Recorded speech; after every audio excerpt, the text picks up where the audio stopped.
本物のスペシャリストに聞く本当の話。今日はフェラーリ F1 のメカニックとしてなんと300レース以上も経験されたパリアさんにお話を伺いたいと思います。パリアさん、よろしくお願いします。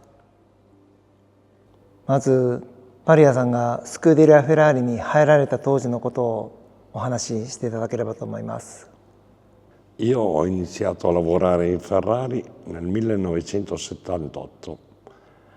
La mia entrata in Ferrari è stata casuale, perché a casa smontavo tutto quello che c'era da smontare e mia mamma, quando io ero giovanissimo, ha fatto domanda alla Ferrari senza che io lo sapessi. Mi chiamarono, mi fecero il colloquio, mi assunsero il 3 gennaio 1978.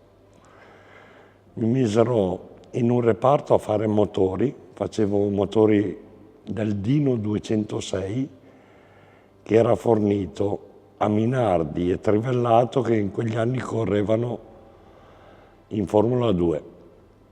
Dopo 6 mesi mi misero nel reparto corse a fare il telaista e da lì iniziai con i piloti, con Gilles Villeneuve e Jody Scheckter, a andare in pista e sono stato in pista fino alla fine del mio contributo a Ferrari.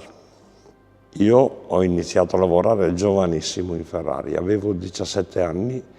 In quel periodo il commendatore Ferrari assumeva qualche giovane per fargli fare esperienza in tutti i reparti prima di mandarlo in pista. Difatti io feci la mia esperienza come motorista, come telaista, poi iniziai a seguire Formula 1. Io ho iniziato con Gilles Villeneuve, che in pratica era un pilota emozionante, solo che salisse in macchina noi avevamo la pelle d'oca, si dice, e perciò per me rimane uno dei miei miti Gilles Villeneuve.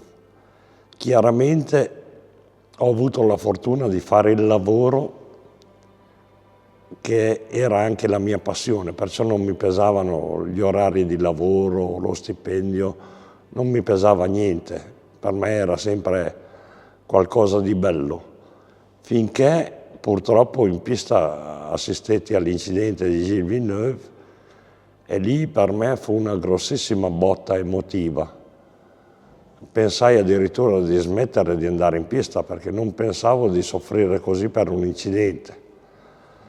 Poi piano piano ho superato questa vicenda, ho visto altri incidenti, ho vissuto gli anni della Formula 1 che cambiava, con Arnoux, Alboreto, Tambay, poi siamo arrivati Prost, Mansell, Gerhard Berger, Alesi, tutti piloti con cui ho lavorato e con cui da ognuno di loro ho avuto qualcosa, nel senso di esperienza, nel senso di lavoro. Poi arriva la stanchezza, quando sei in giro per il mondo continuamente, ti stanchi un pochino di andare in giro e la Ferrari mi mise a seguire la 333 SP che fece il campionato IMSA in America. Io iniziai questo campionato, ma siccome mi avevano messo fisso in America, non ero molto soddisfatto, volevo essere a casa più tempo e lì mi proposero una collaborazione con Minardi. Perciò io andai a fare il capomeccanico in Minardi, sempre appoggiato da Ferrari, perciò sempre come dipendente Ferrari. Era una sorta di collaborazione tra Ferrari e Minardi. Ho fatto 4-5 anni in Minardi con vari piloti, tra cui Jarno Trulli, Ukio Katayama, e tantissimi altri giovani, perché Minardi era costretto a prendere giovani per lanciarli sul mercato della Formula 1. Alonso siamo stati i primi a metterlo in macchina.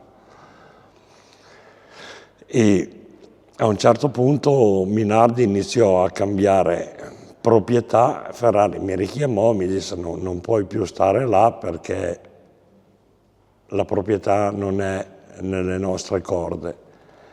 Da lì mi chiamò Prost, che ero stato suo capomacchina in Ferrari, e mi chiese di andare a lavorare per lui a Parigi.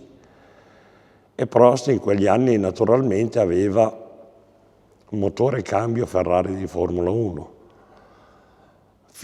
Prima di finire questa avventura in Prost, la Ferrari mi richiamò in sede per iniziare un progetto di corse alla Maserati con una vettura GT, e io con altre persone sviluppai da zero questo progetto di MC12 che faceva anche corse di durata, le 24 ore, eccetera. E alla fine di questi 20 anni andai in pensione, adesso sono felicemente pensionato. F1 の僕は古い頃の時代の話はあまり知らないんですけれども、1970年代、80年代、90年代の頃のお話を教えてください。Per come ho vissuto la Formula 1 io credo di essere stato molto fortunato. Io ho iniziato a lavorare quando ancora gli anziani ti insegnavano a lavorare, e quando io ho iniziato ad andare in pista era il momento della passione vera, era tanta fatica, tanto lavoro, ma tanta passione. E questo viaggiava dall'80 al 90. Al 90 iniziarono i grandi cambiamenti ad arrivare fino al 2000. Noi eravamo una squadra che giravamo in 30 persone massimo. Dal 90 in poi aumentava il numero in un modo incredibile, e anche si allontanava un po' di più la gente dalla Formula 1 perché diventava sempre più professionale, mentre ai miei tempi era ancora molto molto umana. Adesso un pilota di una squadra non poteva andare nella squadra di un altro, mentre ai miei tempi si trovavano tutti a mangiare assieme sotto o da Minardi o da Ferrari. I piloti stavano molto con la squadra, c'era molto più umanità, molto più legame tra di loro. Ad esempio sentivi i piloti che scherzavano tra loro come Arnoux e Gilles, che in un episodio, in una pista, Gilles chiede a Arnoux: ma quella curva si fa in quarta piena, vero? Arnoux gli dice: non lo so. Succede che vanno in qualifica, nella curva che Gilles diceva si fa piena era andato fuori strada. Arnoux ha fatto la sua qualifica, è entrato in box e è venuto da noi a vedere come stava Gilles. Quando Gilles ha visto Arnoux gli ha detto: non si fa in quarta piena la curva. Questo era uno degli episodi che succedeva normalmente ai box. Dopo, verso gli anni 2000, è aumentato il personale a dismisura sulle macchine. Cominciavano a essere medici, preparatori, 5 interpreti. La grande differenza è quella. Noi fino a mezzanotte, l'1, alle 2 lavoravamo sulla macchina. Adesso, ad esempio, alle 6 la macchina va in parco chiuso e non si lavora più. Noi iniziavamo a cambiare i rapporti del cambio alle 5 di pomeriggio. Perciò è cambiato tutto. Ma la grande differenza sono stati i vecchi del mestiere che ti insegnavano a fare il mestiere. Penso sia stata la mia grande fortuna. フェラーリの F1 活動において、エンツォ・フェラーリさんがご存命だった頃と、それからお亡くなりになった後と、どんな変化があったのか教えてください。Sì, c'è stato un grande cambiamento. Da quando è morto l'ingegner Ferrari è stato veramente un grande cambiamento, lento ma un cambiamento molto grande. Molto difficile, molto molto difficile spiegare com'è cambiato. Intanto per noi vecchi la Ferrari era il commendator Ferrari, non essendoci più lui vedevamo arrivare persone dall'esterno, tecnici eccetera, che non conoscevamo, non erano cresciuti lì, perciò il cambiamento è stato progressivo, molto lento, ma anche nelle persone. Noi ci sentivamo Ferrari, chi arrivava non so se si sentisse con noi, come noi, però per noi la Ferrari era nostra, avevamo fatto noi tutte le cose, eravamo cresciuti con lui, era lui che veniva a sgridarci, Pochi complimenti, ma sgridarci ci sgridava. È venuto a mancare il papà padrone che gestisce l'azienda. È difficile da spiegarlo in modo diverso. 僕たちは外から見ていて、フェラーリのドライバーだけはフェラーリのために走ってるように見えるんですね。で、他のチームのドライバーは自分のために走ってるように見えるんです。そういった何か感じられるエピソードっていうのがあれば教えてください。Diciamo che Ferrari è sempre stata una passione. Sì, è stata una casa automobilistica, ma una passione. E negli anni '80, quando correvano Scheckter, Villeneuve, così, era veramente una piccola famiglia. Diciamo che anche la Formula 1, più sono cresciuti i budget, più è calata questa familiarità anche nei team.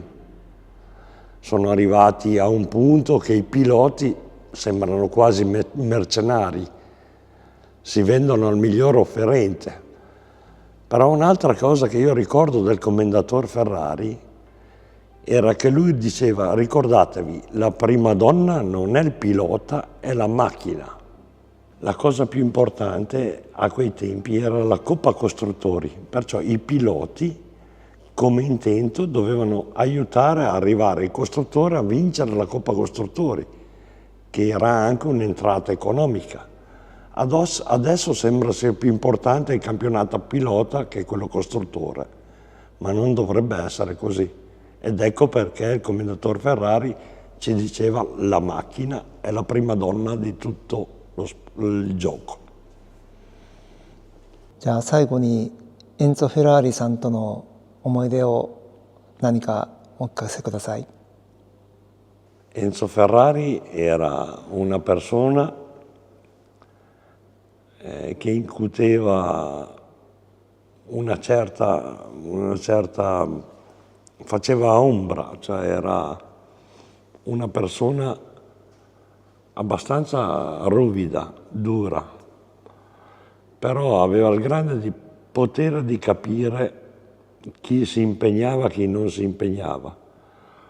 Era molto più facile prendere una sgridata dal commendator Ferrari che un complimento, ma una sgridata e ti teneva lì a lavorare voleva dire che tu avevi la stima del commendator Ferrari. 金谷さん、今日は素晴らしいお話をたくさん聞かせていただいてありがとうございました。ありがとう。また次回もお楽しみに。